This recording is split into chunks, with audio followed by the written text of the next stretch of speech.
Imaginez pouvoir vivre en Thaïlande pendant 5 ans sans vous soucier des renouvellements de visa en passant par l'immigration à perdre votre temps et votre argent. C'est exactement ce dont on va parler aujourd'hui.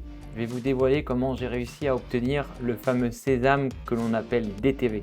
Car c'est le fruit d'une petite préparation, on va pas se le cacher, et une bonne compréhension des démarches administratives qui ne sont pas les mêmes que chez nous. Mais avant tout, laisse-moi t'expliquer pourquoi la Thaïlande. Il y a 2 ans de ça, en gros, j'ai fait un road trip en Asie du Sud-Est pendant 6 mois. J'ai visité donc la Thaïlande à 3 reprises pendant 30 jours. J'ai également fait le Vietnam, la Malaisie, l'Indonésie et un petit bout d'Australie. Et en fait, en gros, le pays qui m'a vraiment tapé dans l'œil, ça a été la Thaïlande. Pour différentes choses, notamment le climat. Ici, il fait bien chaud, la nourriture, la gentillesse des gens, la sécurité. Voilà, c'est plein de choses comme ça. On pourra y revenir sur une prochaine vidéo si ça vous intéresse. Mais comme beaucoup d'autres, je suis tombé amoureux de la Thaïlande en gros.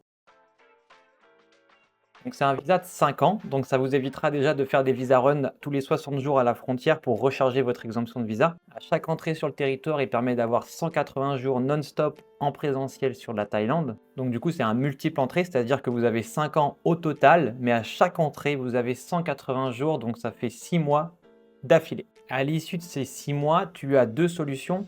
Soit, en gros, tu vas au bureau d'immigration, tu payes 1900 bahts et donc ils vont te le recharger de nouveau pour 180 jours. Donc au total, ça te fera 1 an. Par contre, ça va nécessiter un peu de paperasse et un peu d'administratif. Déjà, tu vas devoir aller à l'immigration, donc ça va prendre un peu de temps. Mais tu devras aussi réunir les preuves comme quoi tu es toujours éligible au visa. Donc ça, c'est une démarche qui va peut-être préférer à certains. Tu devras également payer 1900 bahts. Mais pour moi, ce que je préconise, ça va être la deuxième solution, c'est de sortir du territoire un peu avant les 180 jours et d'aller passer un week-end ou des vacances à l'étranger sur un pays frontalier. Quand tu vas revenir en Thaïlande, ils vont te retamponner de nouveau 6 mois et il n'y aura aucune demande, aucun problème et ça sera gratuit mis à part ton séjour avec ton avion et ton hôtel à l'étranger. Pour qui est destiné ce visa? Donc il s'adresse à plusieurs profils et notamment ceux qui en font le plus la demande, ça va être les digital nomades.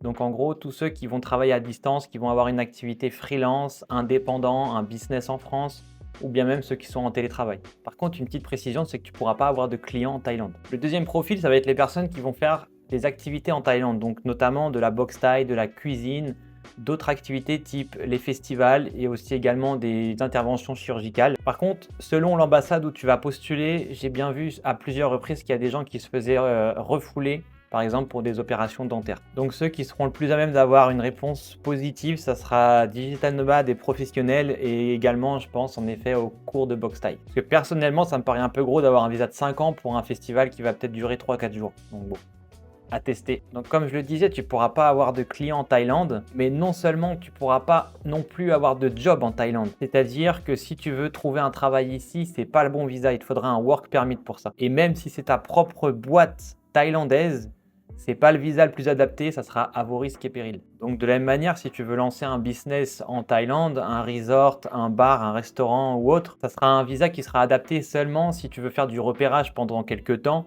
pour voir comment ça se passe, commencer à tisser du lien peut-être avec des partenaires locaux, des futurs associés, parce qu'il faudra que tu sois associé si tu montes une boîte ici. Mais le DTV ne sera pas la meilleure solution à moins que tu ne travailles pas dans ta propre boîte. En tout cas, on pourra faire une vidéo si ça vous intéresse un peu plus en détail sur tout ce qui est fiscalité et business en Thaïlande. En tout cas, vous avez bien compris que ce visa est réservé à l'argent qui est généré à l'extérieur du territoire thaïlandais. Comment l'obtenir, ce fameux DTV? Alors, le Destination Thaïlande Visa. C'est pas sorcier, mais il y a quelques étapes à suivre. Donc première étape, déjà tu vas vérifier que tu es bien éligible par rapport à tout ce qu'on a vu en termes de catégories précédemment. Première distance, freelance, activité culturelle, etc. La deuxième condition, c'est que vous ayez 20 ans minimum. Désolé pour les 18-19 ans, mais si vous le faites en votre propre nom, ça va être compliqué.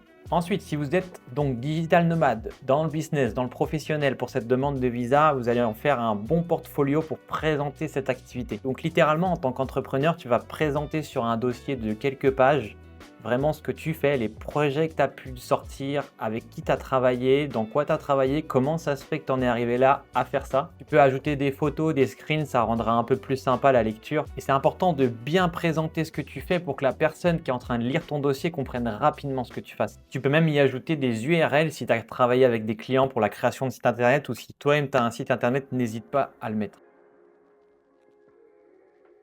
En termes de documents professionnels, donc du coup, tu auras besoin d'un extrait CABIS si tu es commerçant ou d'un extrait INSEE si tu es prestataire de service. Donc dans ton dossier, tu auras également besoin d'avoir quelques factures pour vraiment prouver que tu as des clients. Ce que je vous conseille ensuite, c'est de rédiger une lettre de motivation. Donc, pourquoi la Thaïlande? Comment avez-vous découvert la Thaïlande? Qu'est-ce que vous avez aimé ici? Et bien entendu, vous allez respecter les règles locales. Il vous faudra également 350 € pour les 5 ans, ce qui est complètement dérisoire par rapport aux autres visas de l'Asie du Sud-Est. Ces frais-là, ils seront à régler pendant que vous êtes en train de faire la démarche en ligne. L'étape suivante, elle est très importante, c'est que l'État thaïlandais demande à ce que tu aies 500 000 bahts sur ton compte bancaire. Ça équivaut à peu près à 14 000 €. Ça va montrer que tu as les moyens financiers et que tu es capable de rester là pour t'assumer financièrement, que tu vas subvenir à tes besoins sans travailler illégalement sur place. Et donc selon les ambassades où vous allez faire la demande, donc ils vont vous demander à peu près entre 2 mois à 6 mois de relevé bancaire avec l'argent dessus. Et je peux te conseiller également de faire un screen de ton compte bancaire. Donc tu prends ton smartphone, tu fais un screen et tu vas sur xe.com, tu mets ce montant là qui est sur ton compte bancaire, tu le mets sur xe.com et tu refais un screen de la conversion là-bas. Comme ça en fait directement ils vont voir ok, il a, je sais pas, il a 15 500 €, en BAT, voilà, ça fait 500 000, etc. Ils verront rapidement la conversion et ça sera beaucoup plus efficace pour eux. Si tu fais ton visa dans un autre pays que la France, alors est-ce qu'en France, ils te demandent une preuve de résidence? C'est possible, mais si tu le fais dans un autre pays, il te faudra donc une preuve de résidence ou d'hébergement. C'est-à-dire que si tu es dans un hôtel ou même un hostel, tu screens ta réservation sur ta boîte mail ou sur Booking ou même les deux, tu peux. Tu leur envoies ça dans le dossier et ça permettra de vraiment prouver que tu es sur le territoire où tu procèdes à la demande de dossier. Donc je ne l'ai pas précisé, mais il faudra également un passeport à jour et encore valide sur quelques mois. Sur la démarche en ligne, ils vont également te demander quand est-ce que tu souhaites venir en Thaïlande. Donc il faudra spécifier ton numéro de vol pour quand est-ce que tu arrives. Et pour ceux qui font la demande de DTV avec la catégorie activité, vous n'aurez pas besoin du coup de tous ces documents professionnels. Et par contre, les preuves financières sont toujours d'actualité et obligatoires. A contrario, vous aurez besoin de documents pour prouver que vous êtes bien inscrit dans une école de, par exemple, boxe thaï ou autre.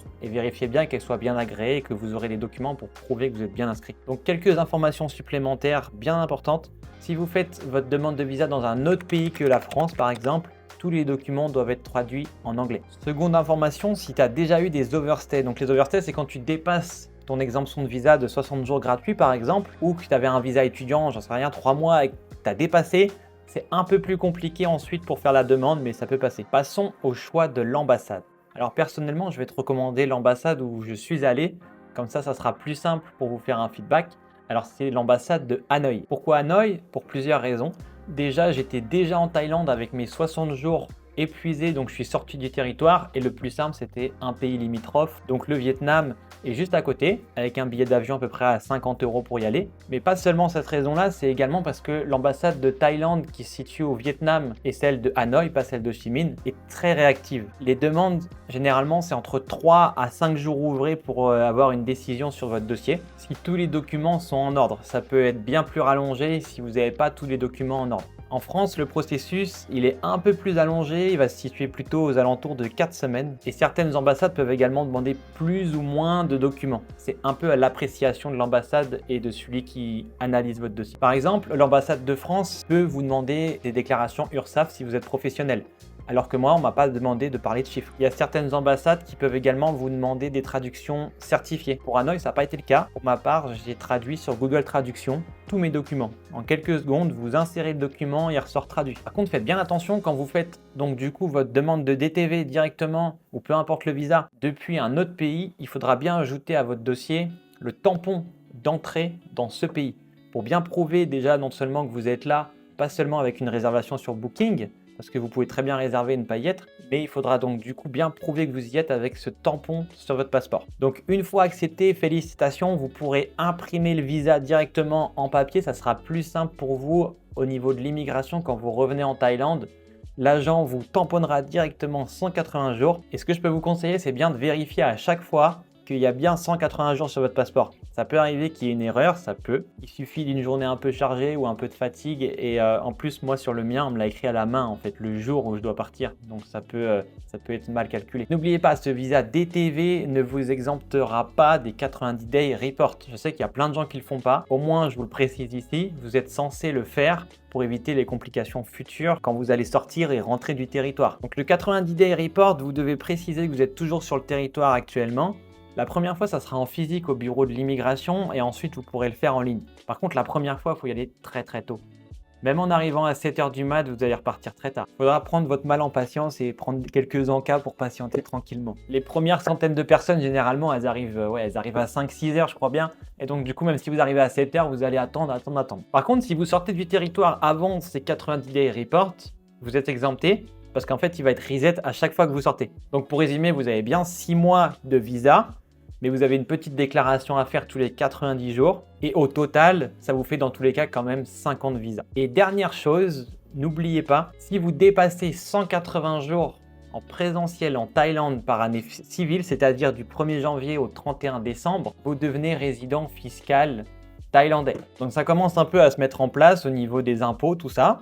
Soyez au courant de cette chose, c'est qu'au-delà de 180 jours présents sur le territoire thaïlandais, vous devrez payer des impôts sur l'argent rapatrié en Thaïlande. Qu'est-ce que prend en compte l'argent rapatrié? En fait, ça va prendre en compte, en principe, c'est encore très flou à l'heure actuelle, en 2025, là on est en février. Mais normalement, on entend dire que du coup, même les paiements par carte, les retraits, les paiements d'hôtel, de logement, en tout cas pour les 180 jours présents ici, normalement, vous devez avoir un numéro fiscal. Donc déjà, il faut commencer à faire la démarche pour l'obtenir et ensuite vous devrez payer quelques impôts là-dessus. Tout l'argent qui n'est pas rapatrié, c'est-à-dire sur des comptes étrangers, sur Revolut, sur Wise ou sur des comptes de sociétés à l'étranger ou en France, ne sera pas imposé tant que vous le dépensez pas et que vous le ramenez pas en Thaïlande en gros. Pour finir sur cette vidéo, j'ai envie de vous dire d'être bien minutieux sur l'élaboration de votre dossier, c'est important. Une erreur ou un document manquant, c'est 350 € dans le vide. Ça sera un refus sans remboursement des frais. Par exemple, il y a une amie qui s'est fait rejeter le lendemain directement. Je pense qu'ils ont ouvert le dossier, ils ont dit ok non. Alors pourquoi? Elle a 3 prénoms et elle en a mis que 2. Donc ça c'est niet direct. Sur votre passeport vous avez 3 prénoms, il faudra noter 3 prénoms. Forcément elle a dû recommencer la procédure et repayer des frais. Mais au moins je peux vous donner maintenant l'information, notez bien vos 3 prénoms. En suivant attentivement chaque étape et en faisant une bonne préparation de votre dossier, vous augmenterez dans tous les cas votre chance d'avoir votre DTV sans encombre. Si vous avez besoin d'aide pour aller plus loin dans le dossier DTV, n'hésitez pas à me contacter directement. N'hésitez pas également à rejoindre le groupe Facebook qui est dans la description sous cette vidéo. Je vous ai mis un lien direct vers un groupe que j'ai créé moi-même pour pouvoir aider de nombreux Français dans l'obtention de leur visa. Donc c'est francophone et chacun pourra partager ses précieuses expériences et ses conseils pour obtenir le visa et comment en profiter. Je vous mets tout ça sous la vidéo et je vous dis enjoy, à plus tard en Thaïlande, bye.